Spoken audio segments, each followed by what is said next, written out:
We're unfortunately running out of time. With these questions, we could probably go for another hour, but I don't think time will allow us to do that. What I'd like to do now is just go back to each of the panelists and ask them to give one closing comment, which in their mind summarizes what they see as the key issue, possibly with the benefit of the Q&A we've had as well. Ravi, if I can start with you, please. Yeah, thanks. As I've mentioned in my prologue, there are a whole set of positive opportunities facing India, having to do with availability of talent, lack of talent in the U.S., or lack of large numbers of talent in the U.S., more mature product development focus in many product companies, as well as focus on going up the food chain. So, for example, there are some companies such as Oracle, Microsoft, Google that even try to specify with senior product management products in India. So there are a lot of positives that I can see, but in spite of that, we're not there. So what do we need to do? We need to focus on education. So how do we get the talent pool better prepared for a career in product development? What do we need to do there in the colleges? How do the product companies focus their own career pathing so that a career as an individual contributor towards starting from a fresh out of college, maybe 20 years into the future, becoming an architect of a major product? How do you make that an attractive proposition for somebody who's coming out and has very little patience for a 10, 20-year career in a particular organization? How do you make that sound like a positive thing to do for somebody? And it's not a simple challenge. We're trying our best to make that happen, to make sure that people take product development as a long-term career opportunity, because that's what's required, and you can't make that happen in a short term. So challenges in front of us, but I think we're doing some of the right things to make progress in that area. Great. Steve, your closing comments, please. Sure.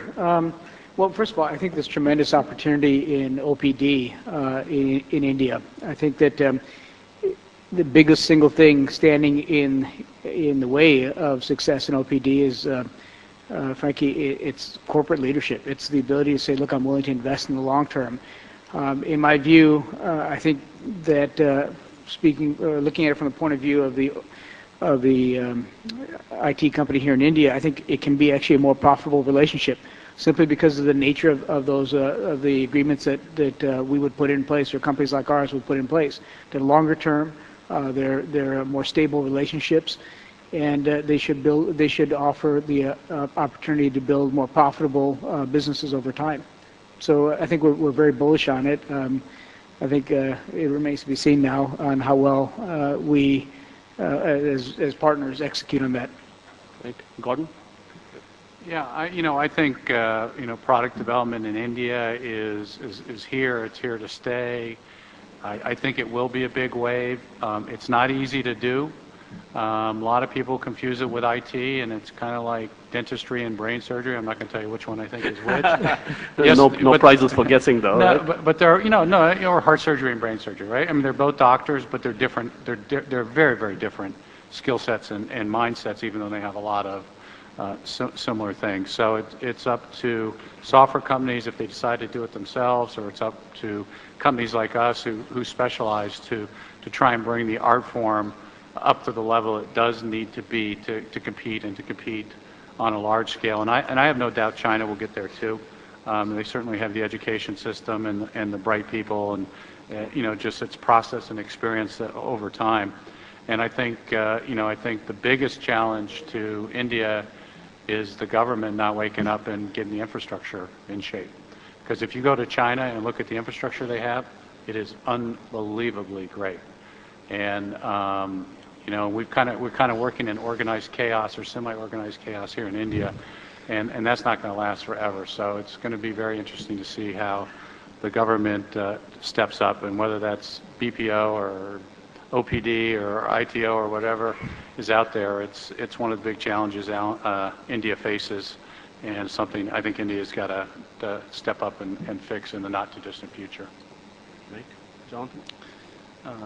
Okay, I'd like to emphasize it again. China and Indian relationship is more partnership instead of competitions in the current stage, at least. Both countries should focus on their own strengths and continuously work together to provide cost-effective workforce in our business.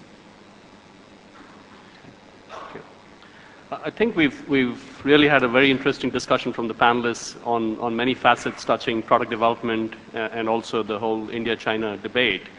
I think product development, as Gordon said, is here to stay, but it also faces the same challenges that, in general, I think the offshore outsourcing industry faces. The infrastructure challenge, the resource development challenge. Yes, we have armies of people coming out of the colleges. How many of them are employable? All of us, I'm sure, have seen statistics where your average interviews per recruit, or the number of people you need to interview to find one to recruit, 5 years ago that may have been 1:3. Today it has crept up as we talk to a company to 1:10, 1:15. It means you have to talk to 15 people before you can find one that you're ready to hire. Even with that, many companies have relaxed their recruiting criteria, which then impacts on quality. So I think the entire ecosystem in India has to be addressed, from a boil the ocean solution is let's fix the education system. We know that's not going to happen for a couple of generations. So I think the imperative is on the companies to figure out what you need to do to move, and I think it's even more of an imperative for the product development companies. How do you do at a company level, take the steps necessary to move your resources up that value chain? And there's a fair amount of cultural issue. Gordon mentioned the no-shows. This is bizarre, and it probably, and to the best of my knowledge, only happens in India.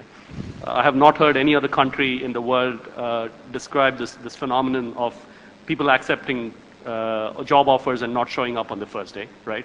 It's a issue that has to be fixed at a company by company level, but at a broader level, there is a cultural issue that, I'm not sure who has to fix. But the infrastructure side, I think, can only be continually emphasized, and you hope that someone will wake up. There's actually a real example. Gordon again mentioned, and Jonathan talked about, the cooperation versus competition. But there is a Chinese company that actually pays for its prospects to come to India, specifically Bangalore, before they come visit them in China, so that they can experience the Indian infrastructure and then experience the Chinese infrastructure.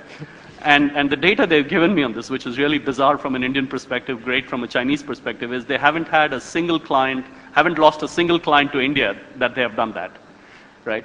Because, and the issue is increasingly as we move up the value chain in all of these areas, in product development for sure, also in general outsourcing, it is becoming more of a in-your-face experience for the global companies. They're thinking of putting their people here not on 2-week assignments, but on 6-month, 1-year assignments. So quality of life, safety, all of these become top-of-mind issues that they have to experience and they have to be comfortable with firsthand. It's no longer a matter of let's send the work to India. We don't need to worry about how it's done. We're way past that. So I think coming back, closing with the India-China debate, I think that'll be a key differentiator in terms of how the two countries move forward and what happens on the global landscape in terms of these two countries' position in the outsourcing space in general and in product development in specific.